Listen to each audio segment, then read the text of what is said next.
আজ একটু রেডি হয়ে এক জায়গায় যাচ্ছিলাম। রেডি হতে হতে দেখলাম জামার সাথে কানেরটা মানাচ্ছে না।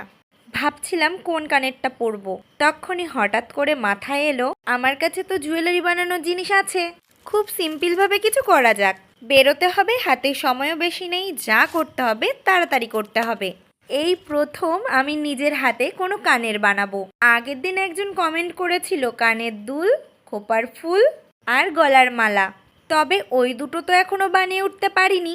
তাই ভাবলাম শুরুটা না হয় কানের দুল দিয়েই করি। আজকের কানের দুলটা সামান্য দুটো জিনিস দিয়ে বানানো হয়েছে। কানের এই তারটাকে কি বলে আমি জানি না, ওটা তো আমি ফ্লিপকার্ট থেকে অর্ডার করেছিলাম, আর কয়েকটা পুঁথি আমি ঘরে আগেই কিনে রেখেছিলাম।